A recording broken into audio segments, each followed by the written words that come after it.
Welcome everyone. As you may have noticed already, the video and the audio of this recording did not go as planned. For some reason, the video captured very weirdly, only bits and pieces, and the audio didn't capture at all. So I apologize for that, that there's not going to be anything interesting to look at on screen for this video, but I'm re-recording the audio to be able to still provide you the content. So let's jump right into it. Have you ever received big news? Not like daily news that you read on Facebook or Reddit or whatever, but actually big news. We receive news every day through TV, radio, social media, friends, family, the internet, a lot of different places. But most of the time it's just information that doesn't really affect our life. It's nice to know what Tom Holland and Zendaya are up to, but it's not going to actually change anything about your personal life. But what if someone, comes in running right now, comes into your room and says, like, good news, this is the greatest news you can imagine. And it was, and it actually meant something to you. I remember when I was in second grade, I was in Mrs. Traylor's class, and I was waiting on a call to hear about the new baby. So this was my fourth sibling to be born, and so far we had 3 girls. And, I love my sisters, but I've always been kind of a tomboy, so I wanted a brother so bad. And so my mom calls my school, and I know they're in the hospital because I've been staying at my grandparents' house. And so I know that this is the call that I'm about to find out, because my parents also never found out the gender of any of us kids ahead of time. So it was always a surprise. So I know that this phone call is going to be whether the new baby was a boy or a girl. And I was so nervous to find out, but so excited, because I knew this was going to change all of our lives. I knew that this baby was going to be a part of our life forever. And so this was big news. And so my teacher kept trying to put the phone on speaker so that the whole class could hear this announcement. And she was using, one of those phones that every single teacher in the world has. Yeah, I cannot figure those things out. To this day, I have one of those phones in my office, and I barely know how it works. I can make calls, I can answer calls, I can check my voicemail, but if you want me to do something fancy, like put it on speaker or transfer you to someone else in the office, no way, man. Like, why don't you just call them instead? Don't make me transfer you. Anyways, so those phones, super confusing to me, at least. And she kept trying to put it on speaker, but I was so excited that I kept picking up the receiver. And that's not how speaker works. You have to have the receiver, the headset, basically, on the phone so that it can use the actual speakers. And so I accidentally kept hanging up on my mom, trying to tell me this huge news, and it was driving me crazy. I must have hung up on her like 3 or 4 times before the teacher was like, physically restraining me. She's like, don't grab the phone when it rings. I'm going to press the speaker button. So finally, we get it right, and sure enough, she tells me this is my first brother, that I have this new baby brother. And I was so excited. I believe I cried some, because I was just so excited to have this brother in my life. And to this day, he's probably in my family who I'm closest to. We are just very similar, and we get along very well. And so that news literally changed my life. Now, I won't go into the story about my next sister, the youngest in my family, who was born right after this, and I might have cried because she was a girl. So it was kind of the opposite scenario. I wanted another brother, but you know what? I love Lily, and I can't imagine life any different. So it all worked out. But anyways, this was good news that I received. It was big news, and it was good news. And the word gospel means good news. This word was originally used during Roman times, actually, to announce victory in war. Like, I'm going to paint this picture for you. Julius Caesar has just been assassinated. His best friend Antony and his son Octavian team up to defeat Caesar's enemies, but soon they turn against each other, which leads to 13 years of civil war. This crucial naval battle takes place off the coast of Greece in 31 BC, and you are a Roman citizen. Even though the battles are taking place far from you, the city is full of division, anxiety, and fear. If Octavian were to win, it would be good news for you personally. But if Antony were to win, it would be bad news for you, and you may even have to flee for your life. And finally, a messenger shows up, and he brings the news that Octavian is victorious. He's now master of the entire Roman world. This news changed everything. If you were this Roman citizen living at this time, this would change your life, and it would be such good news. You would celebrate. And the same actually is true for Jesus's death and the apostles. The apostles proclaimed Jesus's passion, which is his death and resurrection, as gospel, as good news. But why? Why did the apostles believe that Jesus's death and resurrection changed everything? To them, Christ's death on the cross and his subsequent resurrection were like the news of a conquering emperor. They were events that changed their entire reality. There had been a battle going on for centuries, and they were expectantly waiting the news. The good news of a Savior who would return victorious and usher in a new era of life. Just like the news of Octavian's victory would not mean much without the full context of Caesar's assassination and the Civil War, we have to understand Christ's death on the terms and on the cross in terms of the bigger picture. If I were to just tell you Octavian's victorious, you'd be like, okay, great, who dat? But after hearing the story, you can understand why that's exciting. So we have to understand that the cross came as a development to a story already taking place, and that it changed everything. Jesus died during Passover for a reason. The original Passover took place during the Exodus, which is like at the very beginning of the Bible. The Israelites were slaves in Egypt, and so they were constantly working hard. God appeared to Moses and sent him to Pharaoh to demand that he let the Israelites go into the wilderness for 3 days to worship their God, basically to rest and to worship. And the Pharaoh stubbornly refuses. So God sent plagues upon Egypt. These plagues initially intentionally targeted areas of power, quote unquote, that the Egyptians believed their gods possessed. And so God was showing the Egyptians that he was the only true God, that all of these things that they think are powers of their gods, Ra, the sun god, for example. They thought that Ra had power over the sun.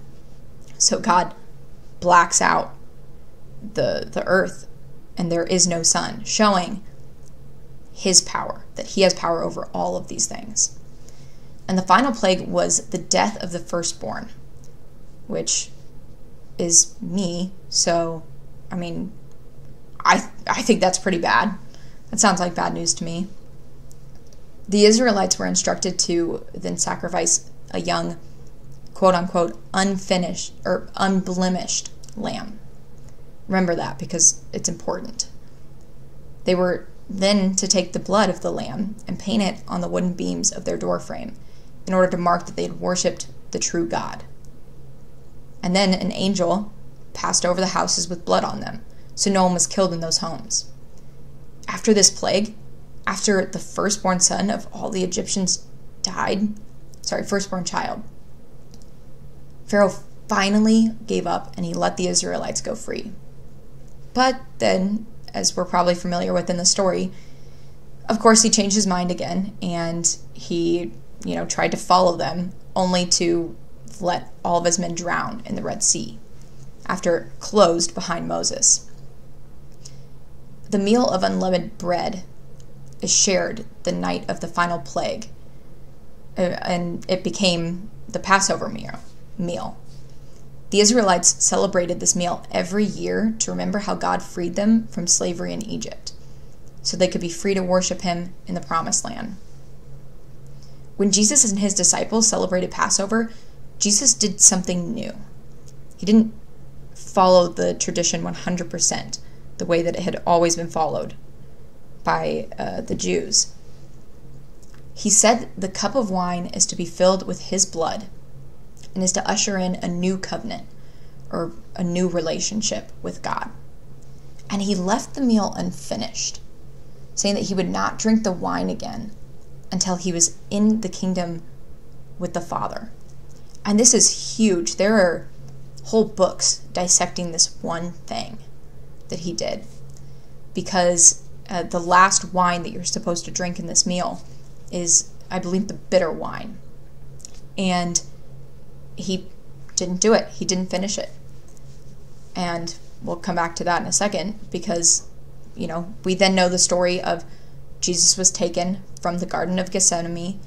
He was brought before Pontius Pilate, and he was sentenced to death. And the day of his crucifixion was the same day that people would have brought their Passover lambs to be sacrificed at the temple. On the cross, Jesus said, "I thirst." And he was given this cheap, bitter wine to drink.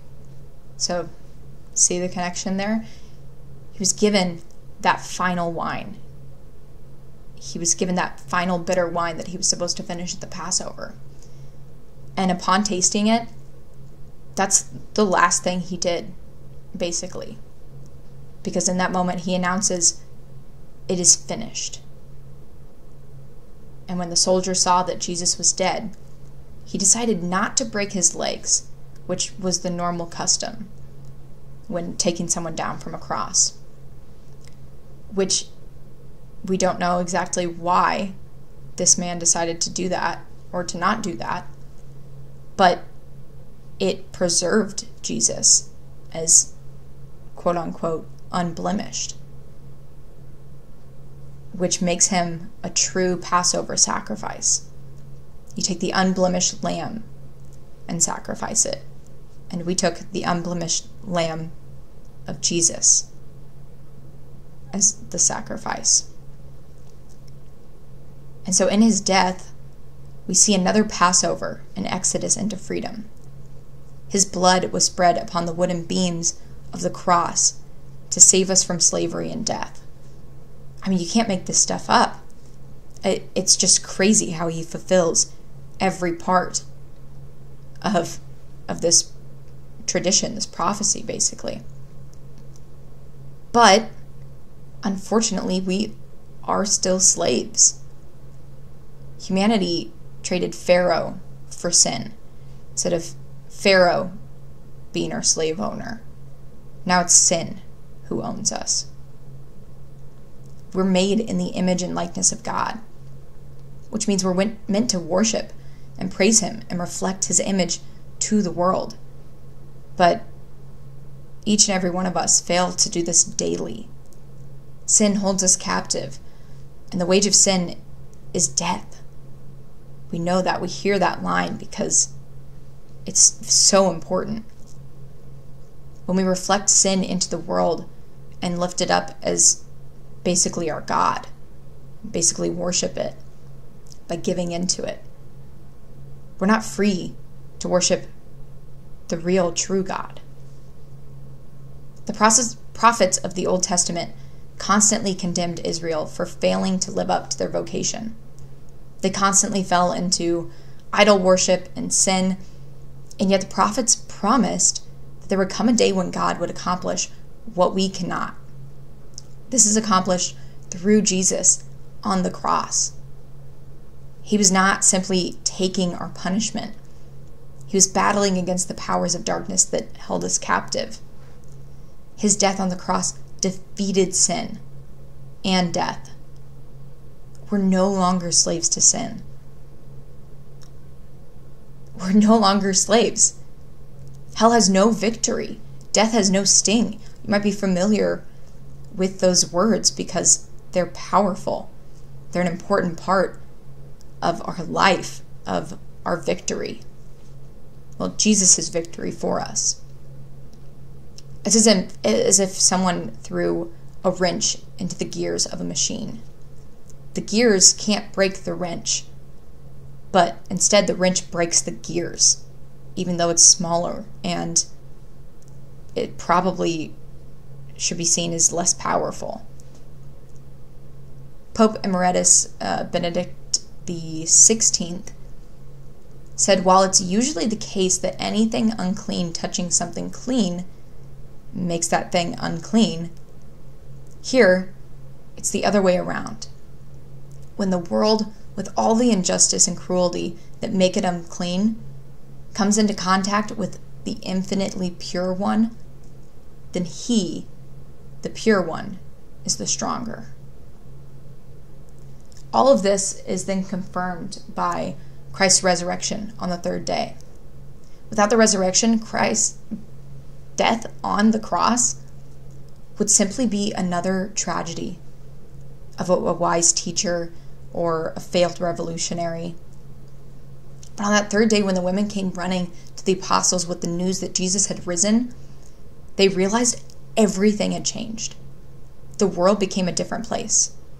Nobody had ever died and risen from the dead of their own power. This just wasn't supposed to happen. Even today, we know that's not supposed to happen.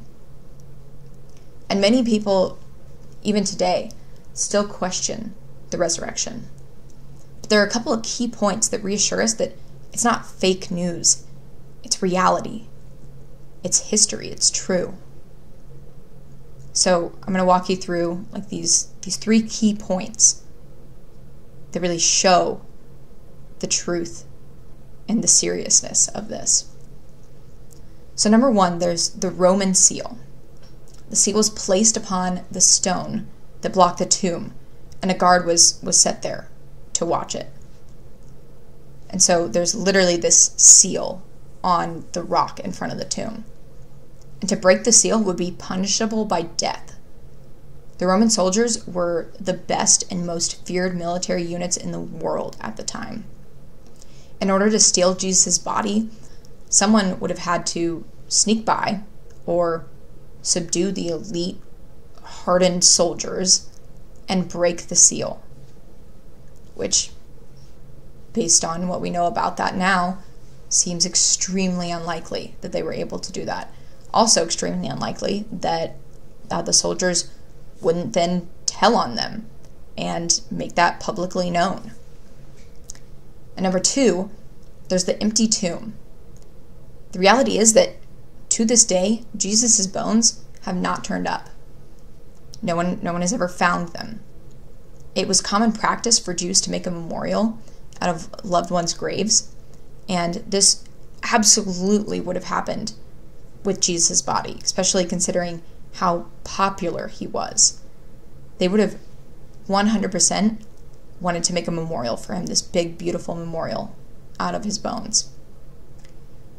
But no tomb has ever been found with human remains that states, "Here lies Jesus of Nazareth."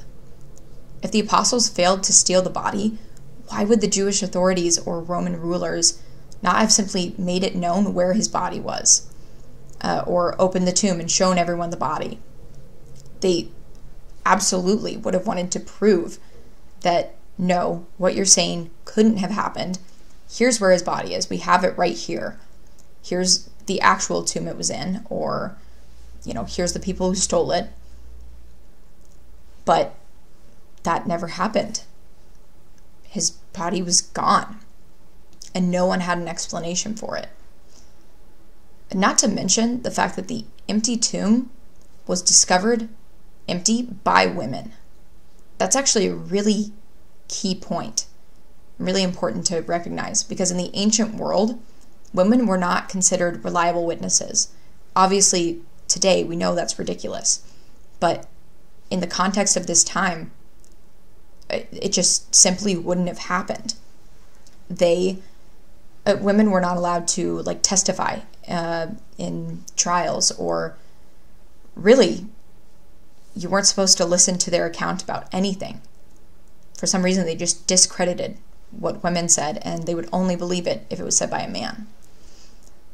So if the apostles were making the story up about, discovering Jesus' empty tomb, they wouldn't have chosen women to be their key witnesses. They wouldn't have chosen women because no one would have believed the story. They would have known that that was a weak way to do it, and they would have changed the story to be different, to be more believable, and say that men did it. But because we can trust the apostles, they told the story accurately, because they told it in a way, they told the truth, that women discovered the tomb, even though that wouldn't have been the wisest decision for them to do. So that's a huge thing, that women discovered the tomb, and that wouldn't have been the story that they told if they were making it up, or if they changed any of the details of the events. That would have been one of the number one things they would have changed. So then this third point is to the death. Every one of the apostles, except John, were brutally martyred. They were killed. Every one of the martyrs in the early church went to their gruesome deaths proclaiming Jesus Christ resurrected, proclaiming Jesus' resurrection as truth. And if they had been lying, I'm 100% certain they wouldn't have been so willingly beheaded, burned, stoned, crucified, or eaten by lions. They wouldn't have taken that death. They would have admitted, okay, you know what, you're right. We made that up. We thought it was a great story. We thought people would get really into it. I'm sorry, let me live. But not a single one of them did that. Every single one of them, again, except John, which isn't to say that he gave it up, but he just didn't happen to be martyred. Every single one of them was killed for this one belief, and they wouldn't give it up because it was that important to them. It's that important to the world to know that Jesus Christ was resurrected. Just as the Romans were anxiously awaiting news of the battle between Antony and Octavian, man anxiously awaited the revelation of God's rescue of humanity. We finally have the news that not only has the battle been decided, but our God is victorious. We're no longer slaves to sin and death. Jesus Christ has brought our freedom. He's bought our freedom with his blood.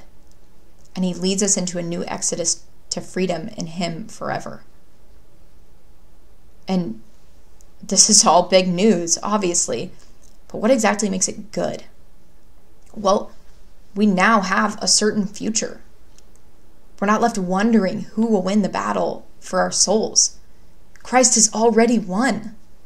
He secured our victory through his death at Passover. We've been freed from our slavery to sin by Christ's blood on the wood of the cross. Just as the Israelites were saved by the blood of the Passover lamb on the wood of their doorposts. We can now live in freedom of Jesus. Live in freedom with Jesus.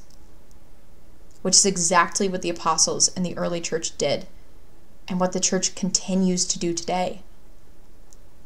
That's what your parents, your guardians want for you is for you to continue this, to live in this place where Jesus Christ is resurrected and where that's news that changes our life. And so my challenge to you is, do you actually live like that? Do you actually live like this is true? Because, yeah, it's big news and it's good news, but it's not new news. We know this. We have probably been taught this our whole life. We've probably heard these stories before and heard them throughout our life. And so it sometimes doesn't feel as big of news because we've already heard it. But just because it's old news, just because it's not new to us, doesn't mean it can't change our life. It can't change every single day and how we live our life every single day. So my challenge to you is this, that I want you to reflect on, is, are you genuinely living as no longer a slave, but as a free son or daughter of God? I hope you are, because that's the freedom and the victory that was won for you. That's what Jesus Christ wants for you. And it's what he did for you. Amen.